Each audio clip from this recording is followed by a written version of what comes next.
බහිරව දෝෂ. මොනවද මේ බහිරව දෝෂ කියලා කියන්නේ? ඔයාගේ ගෙදර ඔයා ඉන්නකොට ඔයාට දැනෙන දෝෂ වෙන්න පුළුවන්. ඒ මොනවද? ඔයාට ගෙදර හැම තිස්සේම මානසික කනස්සල්ල, එපා වීම, කලකිරීම තියනවද? එහෙමත් නැත්නම් ඔයාගේ ගෙදර ඉන්නකොට ඔයාට නිරන්තරයෙන් අසනීප තත්ත්ව ඇති වෙනවද? ඒ කියන්නේ හිස රදය, කොන්දේ කැක්කුම, ඇඟපත වේදනාව සාමාන්‍යයෙන් ඔයාගේ ජන්මගත රෝගී තත්ත්වයක් තියෙනවා නම් ඒ තත්ත්වයන් වැඩි වෙනවද? ඊළඟ කාරණාව ඔයාට ඒ ගෙදර ඉන්නකොට ඔයාගේ අතමිට නිසරුභාවය අපි කියනවා අතට සල්ලි කොච්චර ගත්තත් ඉතුරු කරන්න බෑ කියලා. එහෙමත් නැත්නම් අඹු සැමියන් අතර පොඩි පොඩි විරසක වීම, මානසික කනස්සල්ල ඇති වෙන විදිහට විරසක වීම ඇති වෙනවා. මෙන්න මේ වගේ ප්‍රශ්න ටිකක් ඔයාගේ ගෙදරත් තියෙනවාද? හොඳට කල්පනා කරලා බලන්න. මේ කාරණාව බහිරව දෝෂ කියලා අපි හඳුන්වනවා. විශේෂයෙන්ම ඔයාගේ කුටුම්බය ඇතුලේ ඔයාගේ ලස්සන ජීවිකාව ගෙනියන ඔයාගේ ගෙදර ඇතුලේ මෙන්න මේ ප්‍රශ්න ටික තියෙනවා නම් විශේෂයි.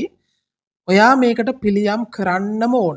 නැත්තම් ඔයාට දියුණු වෙන්න හරි අමාරුයි. මං කියන්නේ නැහැ දියුණු වෙන්න බෑ කියලා. ඕනම කෙනෙකුට උත්සාහවන්ත වුණොත් තමන්ගේ උත්සාහය මත මේ සියලු දේවල් අභිභවා ජයග්‍රහණ කරන්න පුළුවන්. හැබැයි අර ලේසියෙන් යන්න තියෙන ගමන ඇයි අපි අමාරුවෙන් යන්නේ? මේකට පුංචි දෙයක් කරගමු. එතකොට ඊළඟ කාරණාව තමයි අපි කල්පනා කරනවා මේ බහිරව දෝෂ ගෙවල් වලට විතරද බලපාන්නේ භූමි වලට බලපාන්නේ නැද්ද? අපි මම අලුතෙන් ගෙයක් හදන්න යන්නේ මට ඒක බලපාන්නේ නැද්ද කියලා කෙනෙකුට අහන්න පුළුවන්. රයිට්. බලපානවා. ඕනම භූමියකට මේ බහිරව දෝෂ බලපානවා. මොකද හේතුව මේක භූමියේ හටගන්නා දෝෂයක් නිසා. එතකොට මේක සාමාන්‍යයෙන් ඉතිහාසයේ ඉඳලා ආවහම අපිට කියන්න පුළුවන් ඇත්තම කතාවක් තමයි මේ බහිරව දෝෂ කියලා අපි කතා කරන්නේ ඉන්දියාවේ ඉඳලා එන. දැන් ওই නම හැදිලා තියෙන්නේ ඒ විදිහට. ඉන්දියාවේ ඉඳලා ආපු සම්ප්‍රදායික කාරණා කීපයකදී මේ බහිරව ය සම්බන්ධව අටවිධ බහිරව දෝෂ අට කලාවක් සම්බන්ධව එතනදී කතා කරනවා. ඒ විතරක් නෙවෙයි තවත් විදිහට ගත්තාම අපි කතා කරනවා මේ ඊශ්වර දෙවියන්ගේ අවතාරයක්. අවතාරීය ස්වභාවයක්. පහ පොළොව අරක් ගත්ත ඊශ්වර දෙවියන්ගේ යම්කිසි කොටසක් කියලා සමහර කට්ටිය මේක කියන්න පටන් ගන්නවා. එතකොට මේ මොනවද මේ ඇත්තටම බහිරව දෝෂ කියලා කියන්නේ? ඒතර මම මේකෙදී අද විග්‍රහයක් දෙන්නම්. ගොඩක් දෙනෙක් ඇත්තම කතාව ඉඩමක් ගත්තාම ගයක් හදන්න තීරණය කරපුවාම මේවා ඇත්තටම බලන්නේ නැහැ සමහරක් දෙනෙක්. ඉතින් ඔක්කොම ගෙවල් හදලා ප්‍රශ්න වෙනකොට තමයි තේරුම් ගන්න මේකේ යම්කිසි ප්‍රශ්නයක් තියෙනවා කියලා. මේක පිළි නොගන්නත් හේතුවක් තියෙනවා. මොකද අද මේ වෙච්ච දේවල් එක්කලා මේ මෑත කාලෙදී මගේ හොඳ හිතවතෙක් එනවා මගෙන් ගෙදර භූමිය බහිරව පරීක්ෂාවක් කරන්න. ඉතින් 4 පස් අරගෙන එනවා. එතුමා බහිරව දෝෂ තියනවාද කියලා බලන්න. ඉතින් මම කිව්වා ඔව් බහිරව යන්ත්‍ර 4ක් අපි හදාගමු. මේකේ බහිරව දෝෂයක් තියෙනවා. මෙහෙම දෙයක් තියෙනවා කියලා මම කිව්වා. එතකොට එතුමා මට දෙනවා ලිස්ට් එකක්. එතුමාට කලින් කෙනෙක් දීපු ලිස්ට් එකක් එතුමා මට දෙනවා. ඒ ලිස්ට් එකේ තියෙනවා පළතුරු වර්ග ටික, කැවිලි වර්ග ටික, හදන්න ඕන කෑම වර්ග ටික, ඒ සියලුම දේවල් ටික ඒකේ අන්තර්ගතයි. ඒකේ බහිරවයට අවශ්‍ය කරන අර වෙරි පහට ලියලා තියෙනවා මේ විස්කි බ්‍රෑන්ඩ් එකක නමක්. එතකොට මේක බහිරවය ලියපු එකක්ද? නැත්නම් ඔහුගෙන් බහිරවය ඉල්ලපු දෙයක්ද? මෙන්න මේ වගේ කරුණු කාරණා නිසා මිනිස්සු මේවා අතාරින එක සාමාන්‍ය දෙයක් වෙලා තියෙනවා. ඉතින් ඇත්ත කතාව මොකද මිනිස්සු මුලා වෙනවා. ඉතින් මං කියන්නේ ඒ වගේ කට්ටඩියෝ ගාවට යන්න එපා. ඒ වගේ කට්ටයෝ ළඟට යන්න එපා. ඕනතරම් මේ ලංකාව ඇතුලේ සාධාරණ විදිහට මේවා බොහොම විනිවිදභාවයකින් කරන පුද්ගලයෝ ඉන්නවා. ඒගොල්ලෝ ගාවට යන්න මේ වැඩේ කරගන්න ප්‍රතිඵල තියෙනවා. විශේෂයි ඔයාගේ ගෙදර වෙනස් කරගන්න පුළුවන්. එතකොට මේ බහිරව දෝෂ කියලා කියන්නේ විද්‍යාත්මක අර්ථයක් තියෙන දෙයක්ද නැති දෙයක්ද? ගොඩ දෙනෙක් අපෙන් අහන්නේ ඕනේ. සාමාන්‍යයෙන් ඔයාලා දැන් ඔය කියන බහිරව දෝෂ වලට එහෙම නැත්නම් ඇස්වා කටවා හොවා වලට මේවල විද්‍යාත්මක හේතු තියෙනවද? ඔව්. ඇත්තම කතාව මේ බහිරව දෝෂ වලට විද්‍යාත්මක හේතුවක් තියෙනවා. මොකද්ද මේ විද්‍යාත්මක හේතුව?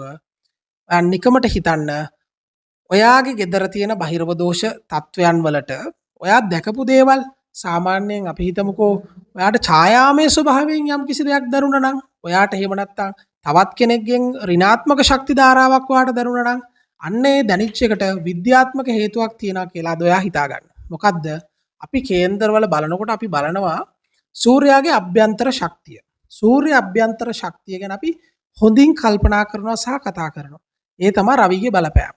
තුර රවිගේ බලපෑමට අමතරව අපි බලනවා ඒ එතකොට බාහිර රවිගේ බලපෑම. මොකද්ද මේ බාහිර රවි කියලා කියන්නේ? එතකොට අපිට සූර්යාගෙන් ලැබෙන ශක්තිය අභ්‍යන්තර රවි වෙනකොට බාහිර ශක්තිය කියලා කියන්නේ මේ පෘථිවි කබල ඇතුලෙන් අපේ සූර්යා දෙසට ගමන් කරන ශක්ති ධාරාව. ඒ ශක්ති ධාරාව ඍණාත්මක ශක්ති ධාරාවක්. ඒ ශක්ති ධාරාව ගැන තමයි ඒ අට ආකාරයක ඇතිවෙන්නා වූ ශක්ති ධාරාව තමයි අපි අටවිධ බහිරව දෝෂ කියලා කියන්නේ. එතකොට මේවට පසු කාලීනව යක්ෂයන්ගේ රූප මවලා කොට මිනිසුන්ගේ රූප මවලා අර බය හිතන රූප මවලා තියෙන්නේ මේවල ඍණාත්මක ශක්ති කොයිතරම් දරුණුද කියන එක පෙන්වන්නයි. ඉතින් ඕක තමයි විද්‍යාත්මක කාරණාව. එතකොට මේවට මන්ත්‍ර තියෙන්නේ ඔන්න ඔය බහිරව කියන කාරණාව මත. ඒකයි ගොඩක් දෙනෙක් ඔය බහිරව කියන මේ සංකල්පය වෙනම ළඟ තියාගෙන ඒ ගැන කතා කරන්නේ. ඒකේ විද්‍යාත්මක කාරණාවක් කතා කරන්නේ නැත්තේ. එතකොට මෙහෙමයි කාරණාව. අපිට පුළුවන් ඔයාලට මම අද කියලා දෙන්නම්. ඔයාලගේ ගෙදර බහිරව දෝෂ තියෙනවා කියලා ඔයා විශ්වාස කරනවා නම්. එහෙම නැත්නම් ඔයාට දැනෙනවා නම් ඔයාගේ කවුරු හරි පූජකයෙක් හරි එහෙම නැත්නම් ඔයාලගේ ගෙදරට කියන්නේ පවුලේ ජ්‍යොතිර්වේදියා හරි ඔයාගේ භූමිය පස් පරීක්ෂා කරලා කියනවා නම් ඕගොල්ලන් ගෙදරත් බහිරව දෝෂ තියෙනවා. මෙන්න මේ ශාන්ති කර්මය කරගන්න කියලා ඔයාලට මේ මොහොතේ ඒක කරගන්න විදිහක් නැත්තම් මං කියලා දෙන්නම් කොහොමද ඒක කරන්න කියලා. ඔයා ගන්න කපුරු පෙති 21ක්. කපුරු පෙති 21ක් අරගෙන සුදු පාට ප්ලේට් එකක දාලා ඒක ජීවම් කරගන්න ඕන මෙන්න මේ මන්ත්‍රේ.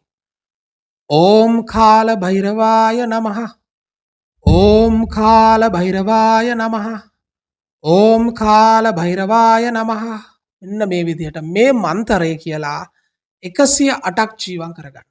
මේ මන්තරය 108ක් ජීවම් කරලා ඉවර වෙලා දුම් කබලයකට මේ දාලා දුම් කබල හැබැයි හොඳට පිරිසිදු වෙන්න ඕන. සියලුම අලු අයින් කරලා දුම් කබල පිරිසිදු කරලා මේ දුම් කබලට දාලා මේ කපුරු ටික හොඳට පත්තු කරලා 3 වතාවක් ඔයාගේ ගෙදර දක්ෂිනාවර්තව ඔරලෝසුවේ කට්ට කරගෙන පැත්තට ඔයාගේ ගෙදර වටේට යන්න. වටේම ගමන් කරන්න 3 සැරයක්. හරියට අර බෝධි පූජාවට ගිහිලා පැන් දෝවණය කරන්න කලින් ඔයා බෝධින් වහන්සේ වටේ යනවා වගේ හරියටම මේ විදියට දුම් ටික ගෙදරට වදින්නත් එක්ක කපුරු දුම චුට්ටක් ගෙදරට වදින්නත් එක්ක ඔයා රවුන්ඩ් 3ක් යන්න. අනිවාර්යෙන්ම ඔයාට ලොකු වෙනසක් දැනේ. ඔයාගේ ගෙදර බහිරව දෝෂ තිබුණා නම් සෑහෙන මට්ටමකට ඒක අඩු වෙයි. හැබැයි ඔයා අනිවාර්යෙන්ම ඔයාගේ පවුලේ ජ්‍යොතිර්වේදියෙක් එහෙම නැත්නම් ඔයාගේ ශාන්ති කර්ම ඔයා කරගන්න කෙනා ලව්වා හරි එහෙම නැත්නම් ඔයාට විශ්වාස පුද්ගලයෙක් එක්කලා ඔයා බහිරව හරණ යන්ත්‍ර 4ක් හදලා 4 කොන වලලා ගන්න. අනිවාර්යෙන්ම ඔයාගේ ජීවිතේ වෙනස් කරගන්න පුළුවන්. ඔයාගේ ගෙදර සෞභාග්‍යයේ තෝතැන්නක් කරගන්න පුළුවන්. ඒ වගේම තමයි ගන්න සල්ලි ටික ඉතුරු කරගන්න පුළුවන් වෙන සුභවාදී තත්වයක් ඇති කරගන්න පුළුවන්. මේ බහිරව දෝෂ බොහොම විද්‍යාත්මකයි. ඒ නිසා මග හරින්න එපා. ජනතාව අතර විශ්වාසය දිනූ ජීවිතය ගැන හරියටම කියන හරිම කෙනා ප්‍රවීණ ජ්‍යෝතිෂවේදී ගුප්ත විද්‍යා පරීක්ෂක ධනුෂ්ක ගමනායක. මෙම කාලසීමාව පරීක්ෂා කර ගැනීමට හා කේන්දර පරීක්ෂාව සඳහා ඔබගේ ව්‍යාපාර දියුණුවට විදේශ ගමන් සම්බන්ධව ජන්මපත්‍ර සැකසීම උපන් වේලාවට අනුව ජන්මපත්‍ර පරීක්ෂාව පොරොන්දම් බැලීම සඳහා පොරොන්දම් බැලීමේදී ආකාර පහටම පොරොන්දම් බැලීම සිදු කරයි. සියලුම ජ්‍යෝතිෂ සේවාවන් ගුප්ත විද්‍යා කටයුතු සඳහා ඉතා අඩු මුදලකට ගුණාත්මක සේවාවක් ලබා දීම අපගේ එකම අරමුණයි. විශ්වාසනීය සේවාවක් ඔබට ලබා දෙන ධනුෂ්ක ගමනායක. ඔබත් මෙම සේවාවන් ලබා ගැනීම සඳහා නම, උපන්දිනය, උපන් වේලාව, උපන් ස්ථානය අපට WhatsApp පණිවිඩයක් මගින් එවන්න. 076 94 280 81